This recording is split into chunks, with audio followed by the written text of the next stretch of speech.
You're losing distance, you're losing power, you got a power leak and you're not sure where it's coming from. I'm here to tell you today, it's probably because you're casting. If you want some serious tour player distance, I've got some great tips for you today and I can't wait to share them with you. My name's Andrew Kiger and this is where your journey to better golf starts, right here. Don't forget to hit that like and subscribe button and let's get started. So, you're losing that distance because you're casting and you want to gain some lag because you heard it was going to make you hit it further. I'm going to teach you how to get that lag one step at a time today. So the first things first, what is casting? What is going on that's causing you to lose so much power? You're getting to the top of this golf swing and what's happening right from the very get-go, your wrists are unhinging like this. Your right arm is unbending like this, just like you're going to take a rod and you're going to go fishing down there at the lake.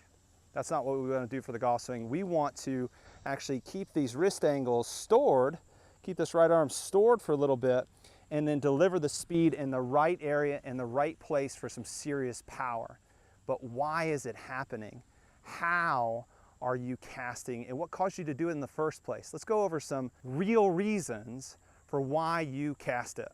Number one, your grip is in the palm. Right now, that is the number one reason why you look casty. When you get to the top of the golf swing, this thing's in your palm like this. You see how I can't get any real angle on the club? When it's sitting in the palm like this, you can't get any angle. You go up to the top of the swing and your angle looks like this. So what you try to do is you break down your elbows and you break down all this so that you make it look like it's supposed to at the top of the swing. But it's because of your grip. That's the number one reason you cast the club. If you put that thing more in the base of your fingers, you're gonna have a better angle and you're gonna get set better at the top of the swing because it's in the base of your fingers. So let's say you got a great grip, your grip is all set, ready to go, you're getting up to the top of the swing. Another thing that's causing the cast, you're getting up here and your wrists are unstructured. Unstructured wrist would be something like a cup at the top where your elbows overflex and everything is unstructured. It's getting so collapsed that the only way to get this club back to the ball is you gotta expand it quickly. If you've got a folded up mess like this, you've got to untangle the mess early to try to get it back. So try not to have an unstructured backswing. What's a structured backswing look like? Well, you go up to the top and your left wrist would be just a tiny bit flatter like this. Your right wrist would be a little bit more bent and it would look like you could hold a tray table and you're using your right arm to stretch out your left arm. Check out that width video I just did. It is perfect for getting your arms more structured at the top of the swing. So we've got our grip right. We've got more structure at the top of our golf swing. We're prepared now to start our downswing with more lag. So we've got that nice width at the top. We've got the nice structure with our left wrist nice and flat. We've got our right wrist nice and bent the right way it's supposed to be up here. I'll show you one more time. That left wrist and that right wrist. And I've hinged it to a 90-degree angle. Now what do I do to maintain these angles coming down? So I'm going to shift my weight. I'm going to turn my lower body, then my abs, then my chest, then my shoulders. And by the time I've gotten to this point, the club's already traveled and it's over the golf ball. The cast happens because you haven't done those things yet. You're gonna start unhinging the club, getting some speed this way because you didn't generate speed the way you're supposed to in the beginning. Getting the proper sequence can fix your cast. So I'm getting the proper sequence on the ground up. So feet, knees, hips. You're gonna get the belly involved, the chest involved, which creates a little bit of a lag angle in the left arm to the chest as well. And then what you're supposed to do, you're not gonna hang on to that forever, you are gonna deliver those angles and expand them. The left arm that was across the chest comes away from the chest. The right arm that was folded straightens. The wrist that was hinged is unhinged. The left arm that was turned is unturned. And we're not gonna get into that too much. I wanna keep this super simple. You have to store those angles and deliver those angles at the right time.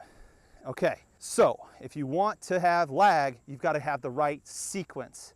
You've got to use your body at the right time so that the wrists unload in the proper way at the bottom of the swing.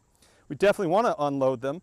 We don't store them forever. So an easy way to talk about lag is what would I do if I wanted to throw a ball the right way? I step, I turn, this ball gets carried because of all the other things first, and then the arm gets involved, then the elbow gets involved, then the wrist gets involved. And they get involved on this side of my body. They don't get involved back here, they get involved in front of me.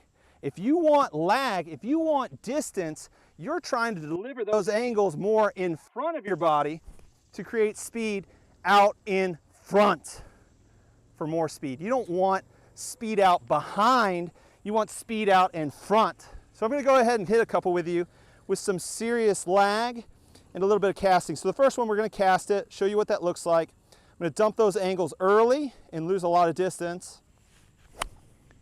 And 9 times out of 10, you're going to chunk it. And a lot of times, you're going to flip the club through 2 and it's going to go way left like that, which is why I think people cast it in the first place. The face got very open on the backswing. You better fix that first. And because it's open, you do some extracurricular activities to try to get this club face more square. So that's why we started with a proper grip. That's why we started with more structure at the top. I almost said as well that the club face needs to be more strong for most people so that they don't cast it.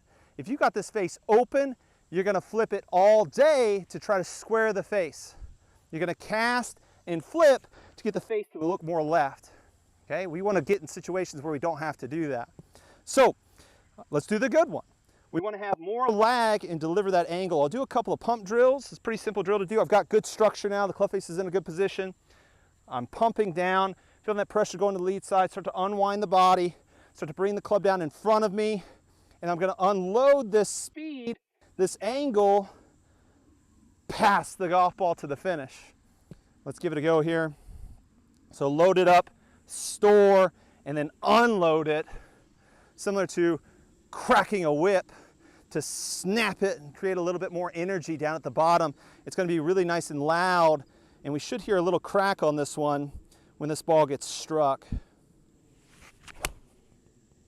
Wow, that thing took off like a rocket compared to the softer strike that actually carried the manhole cover out there. That was about 200 yards, holy cow. So at the end of the day, let's say you've got the idea, but you need to train it in. I've got some excellent training aids for you.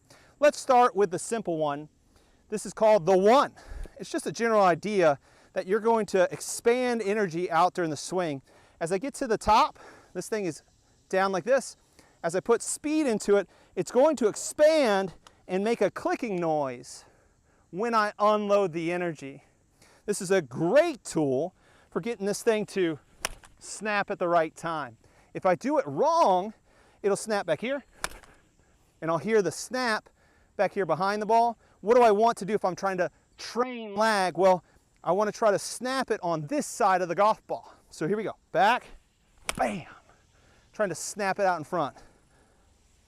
Bam. I might even do a couple of those pump drills. Bam. Trying to get the speed on this side. Try to get the unhinging and the unloading of these angles. Turning the back of the left hand of the target out in front. Unhinging the wrist out in front. Straightening the right arm out in front at the right time for the right speed and energy. Bam. More in front of the golf ball. That's what makes that thing snap at the right time. Now we have some wrist guides. This one is super popular. The Pro Sender. Credit to Sean Foley. It's an incredible device. I think it's also Chuck Wood is also an incredible instructor. So I've got this on right here. And what this is going to do is similar to what I talked to you about at the top of your backswing. You need the right structure. It's going to get your right wrist bent just like the Toro Pros do up at the top of the swing. If your right wrist isn't bent like this, you never had the angle to begin with. So why are you going to store what you didn't load? You need to load the right wrist back. The way the wrists work in golf, left wrist is kind of up and flattening. The right wrist is mostly sideways. Mostly sideways. So what do we want to do with this Pro Center? We want to go to the top of our backswing and feel it get into the cradle and push back against that. I also want to maintain that as I start down and then deliver that off of the cradle at the right time. So we're going to use the Pro Center here to get the feeling of that right wrist bending and storing that angle. Pretty good. And you could definitely feel it loading. I felt like I was pushing back against that angle pretty hard, and it definitely kept me stored for a better angle at impact. The next one we're going to do, another one for structure on the backswing. We've got the hanger. It clips on pretty easily here, and you line up the hanger with the front edge of the club face like this, and it lines up this way. The really cool lesson of the hanger here teaches you the exact angle that this left wrist should hinge. It's not perfectly vertical. It actually goes sideways a little bit so that my left wrist flattens a little bit. If I push against this rod in my backswing, my left wrist is going to be much more structured. And what a great visual to see the loading of the club. See that angle? And then also the unloading of the club. I also love this club face visual right next to my hand. So many tour players think about the back of this lead hand turning to face the target when they hit it. So it's a great visual. It's connected to your left arm so that you could feel it staying on there for some lag. Holding a little bit of this angle because of the rotation. It's not probably because I'm trying so hard to keep the wrist back. It's because I'm doing the right things with everything else that I'm not doing anything with the wrist yet. And then they start to unload at the right time. So keeping this more against the back of the lead hand or lead wrist there. Not bad. Trying my best to keep that flat against it so that my left wrist was a little bit more flat. The last one here is pretty good. It's called the swing guide. If you haven't done this before, you are gonna love it. One of my favorite products, really simple and easy to find. You put the swing guide on there. You're gonna go up to the top of your swing. A little bit of a tip when you put the swing guide on, make sure that this is turned from 12 o'clock. From 12 o'clock, the club face is at 12 o'clock. That swing guide should be turned about to 1:30 on the clock to get the proper setting of the wrist. So I'm gonna go up to the top of the swing. I'm gonna do that pump drill one more time where I go up to the top of the swing and I get this thing set to my left wrist to get the angle. I'm gonna keep that on my wrist for a little bit and I'm gonna unload and turn it to face the target. And there's a cool bonus here. If I do it kind of right in my finish, it's gonna hit my arm again. So a little bit of a pump, keeping that on the wrist to kind of keep the angle and then letting it go at the right time to produce some speed out in front. Yeah, much better there. Trying to deliver that angle at the right time. So we've got our lag tools. We've gained a lot of distance from that today. Just a couple of last minute tips. In the don't rush your downswing video, I went over it. You have to be patient in transition. You may be casting this because you're thinking, I got to put a lot of speed in this club head first. That's not what we put the club head speed in first. We don't put it in the club head. We put the speed kind of in the grip and then we send it out into the club head at the ball.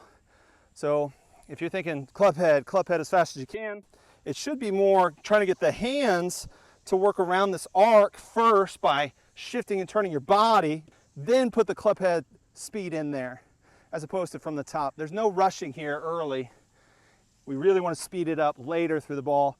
One more good one for good measure. Good setup here.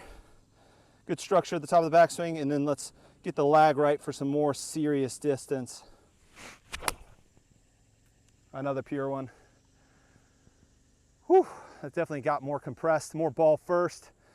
I love it. I really appreciate you watching. My name's Andrew Kiger. Make sure you hit that like and subscribe button. And if you want to see me in person, come see me at Holly Springs, North Carolina. I work at a place called 12 Oaks. What a beautiful golf club. And also McGregor Downs and Cary, incredible places that you'd really enjoy coming down to see me. As well, I can teach you online through Skillest. It's an incredible way to learn the game. I'll give you customized drills and give you very personalized feedback that's just for you to help your swing. Can't wait to see you, and I hope you have a wonderful day and enjoy that new distance that you got from this video today.